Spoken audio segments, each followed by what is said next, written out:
Sometimes even the biggest artists decide to shake things up and experiment with a new sound and it fails. In this video, we look at 8 artists that tried something new and flopped. Demi Lovato. Demi Lovato has undergone many musical reinventions throughout her career, from Disney pop star to powerhouse ballad singer, but Holy Fuck, released in 2022, marked her most drastic shift. After years of making mainstream pop music, Demi embraced a heavier punk-inspired sound with the album, with lyrics exploring dark themes of addiction and self-destruction. The lead single Skin of My Teeth channeled early 2000s alt-rock influences, but the song barely made an impact on the charts, not even charting on the Billboard Hot 100. While Holy Fuck was praised for taking risks, it struggled commercially. The album debuted on number 7 on the Billboard 200, selling 33,000 album equivalent units in its first week, and quickly fell off the charts, failing to produce any hits. Part of the issue was the disconnect between Demi's previous fanbase and her new sound. Many of her longtime pop fans weren't interested in the aggressive rock direction. It ended up becoming one of Demi's least commercially successful projects. Following Holy Fuck, Demi made another shift, re-recording her past pop hits for a rock version. She has also been dabbling in Latin music. While the album was a good attempt to break free from pop expectations, it ultimately flopped, and is still her latest album. Camila Cabello. Camila Cabello was already successful with her first 3 albums, but her momentum was slowing down after her 2022 album was kind of underwhelming. Then she came back with XOXO as her 4th studio album in 2024. Having switched labels from Epic to Geffen, it seemed like Camila was trying to hit a reset, abandoning her signature Latin-influenced pop sound. Camila went on the hyperpop direction, with chaotic beats and unconventional song structures, but the execution felt off. The album focused more on experimental production rather than strong melodies. The singles failed to build hype. I Love It featuring Playboi Carti peaked at number 81 on the Billboard Hot 100, while her collaborations with Drake didn't even crack the top 40. The reaction was not good.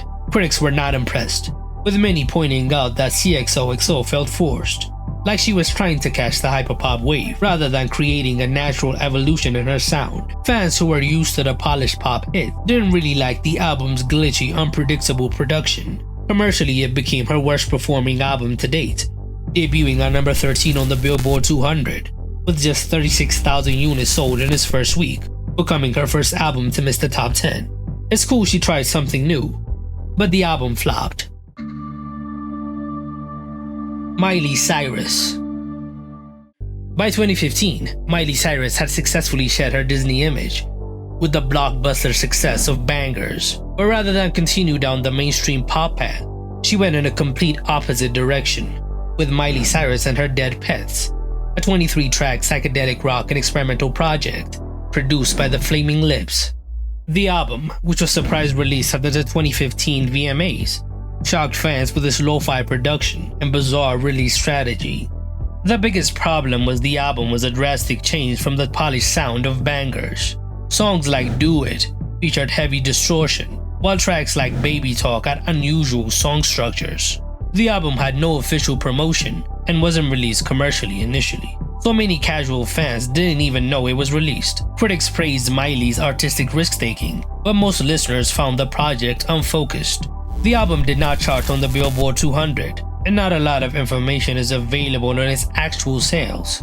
Despite its lack of commercial success, Dead Pets played a crucial role in Miley's artistic evolution. It allowed her to break free from the industry expectations and explore new sounds. However, she quickly course-corrected with her 2015 album Younger Now, returning to a more radio-friendly country pop sound, proving that even Miley knew that it was a one-time experiment that didn't quite land. Christina Aguilera.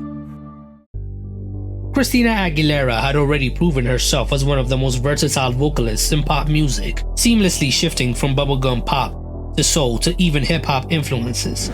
However, when she attempted to embrace an electropop sound with Bionic in 2010, the results were far from what she expected. The album was meant to position her at the cutting edge of pop music. Unfortunately, it didn't perform well because it didn't get a strong promotional push. Beyond the music itself, The album was also a victim of poor timing. Released just as Lady Gaga's The Fame Monster was redefining pop, Christina's attempt to lean into the electropop scene from a darker aesthetic didn't work out well. The album's lead single, Not Myself Tonight, failed to resonate, peaking at a disappointing number 23 on the Billboard Hot 100. Meanwhile, radio programmers struggled to play songs like Woohoo and the more experimental tracks from the album, leading to a lack of mainstream support. While Bionic initially flopped, debuting on number 3 on the Billboard 200, with first week sales of 110,000 copies. It has over time gained a cult following. Some now see it as a precursor to the electronic and hyperpop trends that artists like Charli XCX and Grimes would build up on. Still, at the time of its release, Bionic was considered one of the biggest missteps of Christina's career.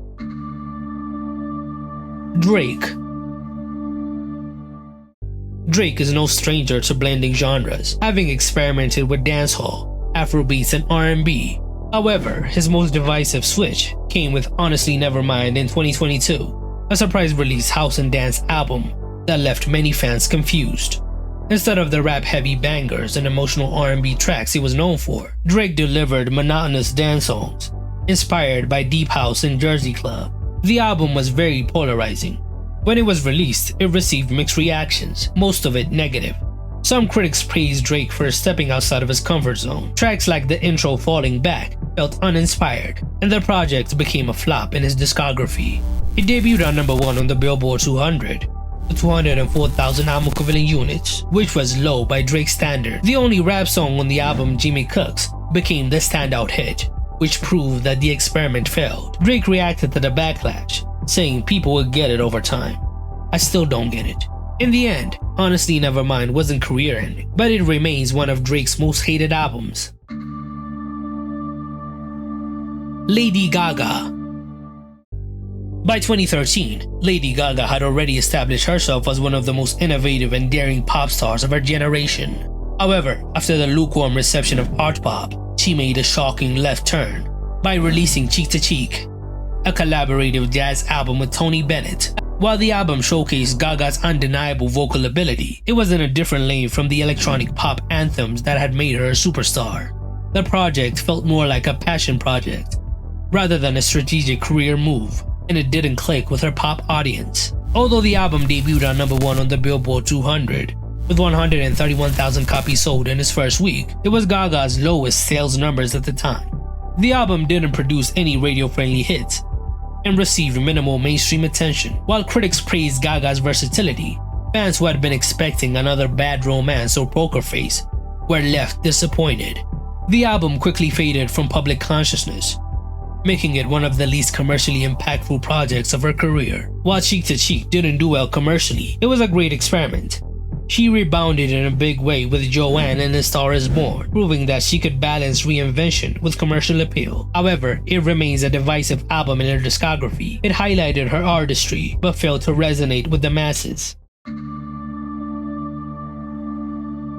Jewel.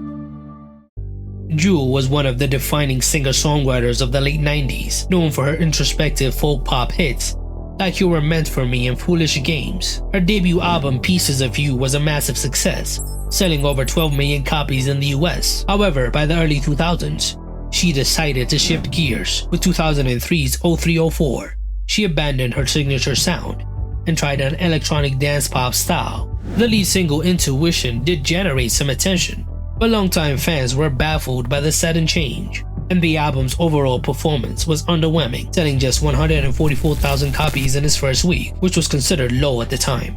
Critics and fans felt like Jewel had abandoned her authentic sound, trying to chase a pop makeover. While Intuition had some success, the album as a whole failed to resonate, as her core fan base didn't follow her into this new era. Many saw the move as an artist chasing radio play rather than evolving naturally, which hurt her credibility. The drastic shift left Jewel in an awkward position, too pop for her folk fans, but not pop enough to compete with the likes of Britney Spears and Christina Aguilera. Realizing her mistake, she quickly pivoted back to a more acoustic sound. Though she continued to release music, she never regained the level of success she had in the late 90s. Lil Wayne.